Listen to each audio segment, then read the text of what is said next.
नमस्कार. प्रणव वैदिक ॲस्ट्रॉलॉजी या चॅनलमध्ये तुमचं स्वागत आहे. आजचा विषय आहे गोचर, की ग्रहांचं गोचर म्हणजे ट्रान्झिट ऑफ एव्हरी प्लॅनेट. हे काय असतं? जन्मस्थ तुमची जी पत्रिका असते, जन्माच्या वेळी जी जन्मवेळ आहे त्याप्रमाणे एक फिक्स तुमचे प्लॅनेट्स असतात, ती तुमची पत्रिका असते. पण गोचर म्हणजे ते प्लॅनेट्स कायम ट्रान्झिट होत असतात एका राशीतून दुसऱ्या राशीकडे, त्याला साधं गोचर म्हणतात. आणि त्याप्रमाणे तुमच्या आयुष्यातल्या ज्या गोष्टी घडणार आहेत त्याचं टायमिंग नीट सांगता येतं.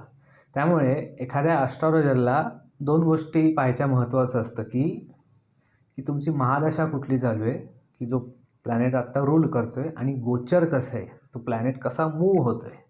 म्हणजे कसं, की प्रत्येक प्लॅनेट्सचा एक काळ ठरलेला जातो, त्या राशीत तो इतक्या दिवस असतो, त्यानंतर तो पुढे पुढे जातो. म्हणजे आता समज साधा चंद्र घेतला तर तो फक्त 2.5 दिवस एका राशीत राहतो.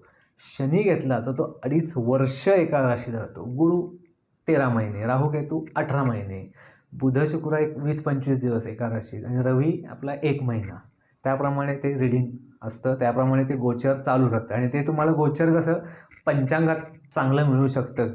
दर वर्षाचं राहू केतू किंवा शनी गुरु हे कसे शिफ्ट होत आहेत का, ते सांगता येतं. ह्या वर्षी राहू केतू, गुरु आणि शनी हे शिफ्ट होत आहेत, त्यामुळे बरेच घडामोडी यावर्षी घडणार आहेत असं सांगितलं जातं. या गोचरीचा फायदा कसा करून घेतला जातो? एखादा क्लायंट आला, त्यांनी विचारलं की बाबा जॉब चेंज कधी होणार आहे, तर साधारण 5वं घर आणि 6वं घर व्यवस्थान हे बघितलं जातं. ते स्थान सोडलं तर महादशा बघितली जाते, आणि ट्रान्झिट ऑफ प्लॅनेट्स, की 5व्या घरातनं काही ग्रह जात आहेत का, राहू केतूचं ट्रान्झिशन होतं आहे का, की 6व्या घरात दृष्टी पडते का, हे सगळं गोचरीमधनं आणि त्याची मूळ कुंडली ह्याचं मॅच करावं लागतं, आणि मग ते रीडिंग द्यावं लागतं. गोचरीचा हा फायदा करून घेता येतो. त्यामुळे ते यूट्यूबवर जे सांगतात की आता शनी मीनेत जाणार आहे, मग असं होणार आहे, मग गुरु मिथुनेत जाणार आहे, असं ते ओव्हरऑल सांगितलं जातं. तुम्हाला एक्झॅक्ट हवा असेल तर प्रत्येकाची इंडिव्हिज्युअल पत्रिका आणि नशीब वेगळं असतं, त्यामुळे ते इंडिव्हिज्युअल लेवलला पाहणं गरजेचं असतं. गोचर हे इतकं महत्त्वाचं आहे की इंडिव्हिज्युअल लेवलला ते कळतं की काय काय घडणार आहे तुमच्या आयुष्यात. धन्यवाद.